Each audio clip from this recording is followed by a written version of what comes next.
Amigos, ¿cómo están? Hoy vamos a aplicar las combinaciones de capacitores en serie y en paralelo para hallar la capacidad equivalente de un circuito relativamente complejo. La malla que nos presentan contiene capacitores en serie y en paralelo, y el objetivo fundamental es entregar la capacidad equivalente y la carga total del circuito reducido. Los tres capacitores ubicados entre los puntos C y D están ubicados en paralelo.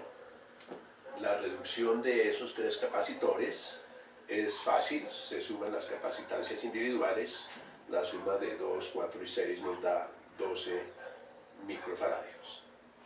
De igual modo, en la malla inferior, los capacitores ubicados entre los puntos E y B están en paralelo. La reducción es la suma aritmética de los dos capacitores, 2, 4, nos da 6 microfaradios. Los resultados de esas capacidades equivalentes se han ubicado en este nuevo dibujo, en el cual aparece con color marrón los 12 microfaradios del primer circuito y los 6 microfaradios del segundo circuito. Ellos han quedado en serie con los capacitores anteriores, y tenemos entonces que en la parte de arriba tenemos dos capacitores en serie, uno de 12 y uno de 6 microfaradios, y en la parte inferior uno de 3 y uno de 6 microfaradios. La reducción de capacitores ubicados en serie es utilizando la suma de los recíprocos.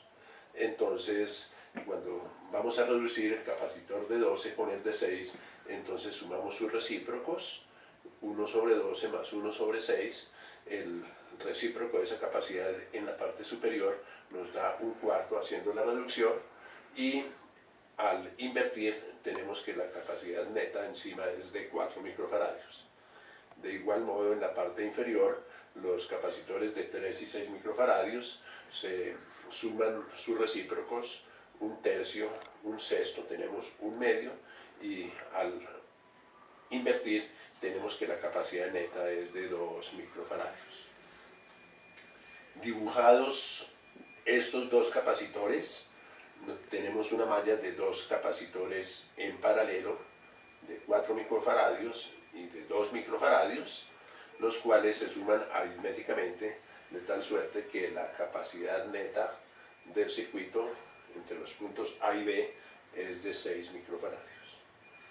Como nos están preguntando la carga neta, pues sabemos nosotros que en un capacitor la carga es proporcional a la diferencia de potencial en los extremos de las armaduras, y realizando el producto tenemos que la carga será los 6 microfaradios netos por la diferencia de potencial que nos dan en el enunciado de 100 voltios.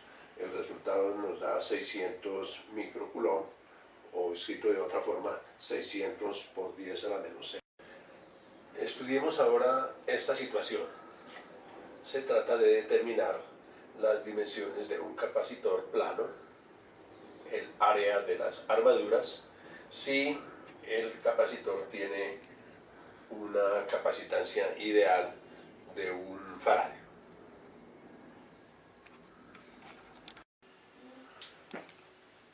La capacidad de un condensador depende netamente de la geometría y de la constante dieléctrica del medio que se ubica entre las placas. En el caso de un capacitor plano, la capacidad viene dada por la relación epsilon sub 0 por el área de las placas y dividido entre la distancia entre las placas D. Si utilizamos esa expresión, podemos despejar directamente el área. Capacidad por la distancia dividido epsilon sub 0. El resultado es 1.13 por 10 a la 8 metros cuadrados, que es un número exorbitante.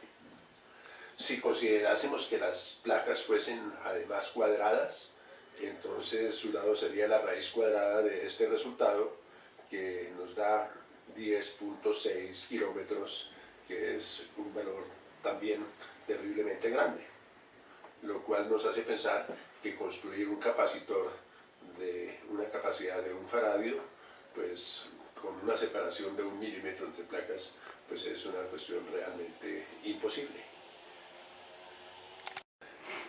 Este ejercicio tiene una combinación de resistencias que están conectadas en serie y en paralelo. Se pretende obtener la resistencia total y la corriente total que circula por la malla. Los elementos teóricos que nos ayudan son la resistencia equivalente para resistores en serie, que equivale a la suma de las resistencias, y la resistencia equivalente para resistores en paralelo.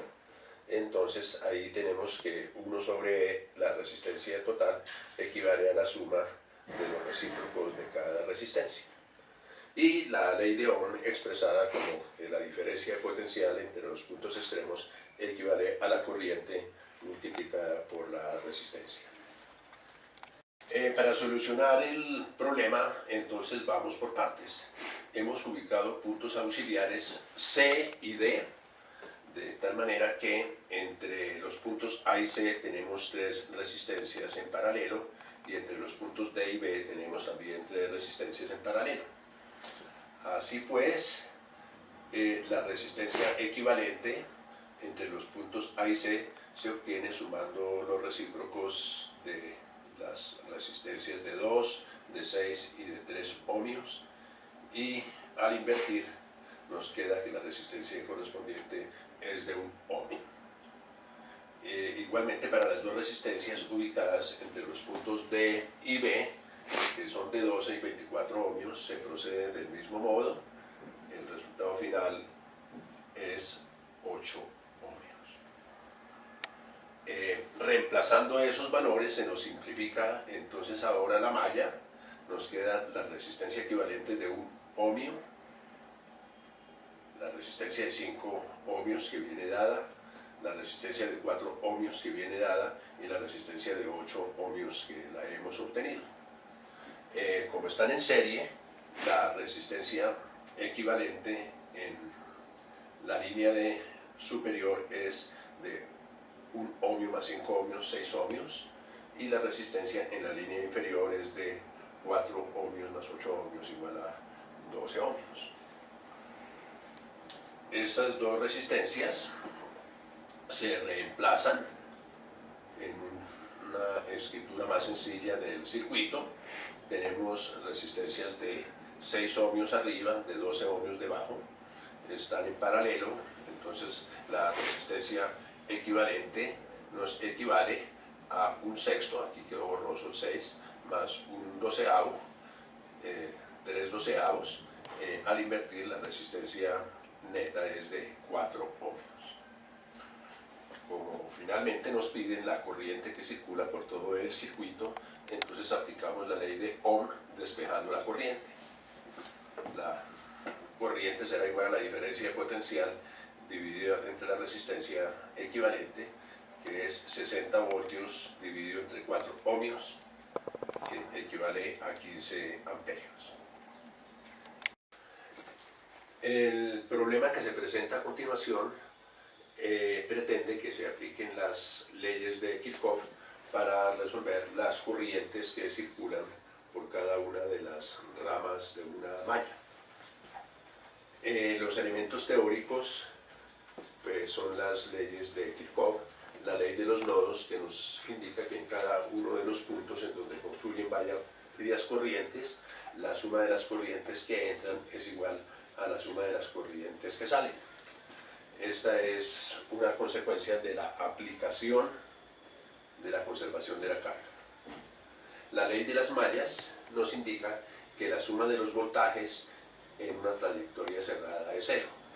Aquí tenemos 2 trayectorias cerradas, la de la malla 1 y la de la malla 2. Eso es una consecuencia de la conservación de la energía potencial eléctrica. La solución entonces para nuestro problema, hemos escogido el sentido de las manecillas del reloj para resolver. hemos dibujado las corrientes de tal manera que las corrientes I sub 3 e I sub 2 llegan al punto y la corriente I sub 1 va hacia abajo. Entonces, si miramos la aplicación de la ley de los nodos, tenemos que en el nodo de arriba I sub 3 e I sub 2 sumadas nos dan I sub 1. Y teniendo en cuenta la circulación que hemos elegido, entonces podemos decir que los 16 voltios, que es la fuente, le quitamos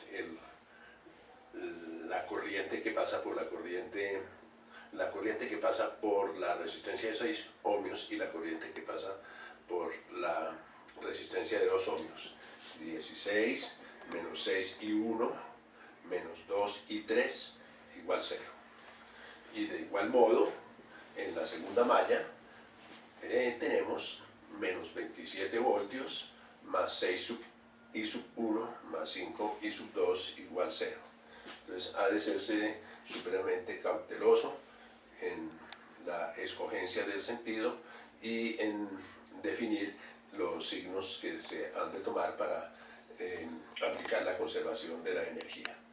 Entonces la parte algebraica pues, nos permite, por ejemplo, obtener una ecuación que no se ha escrito acá, pero que nos permite cancelar las corrientes I sub 1 sumando las dos ecuaciones, la número 2 y la número 3.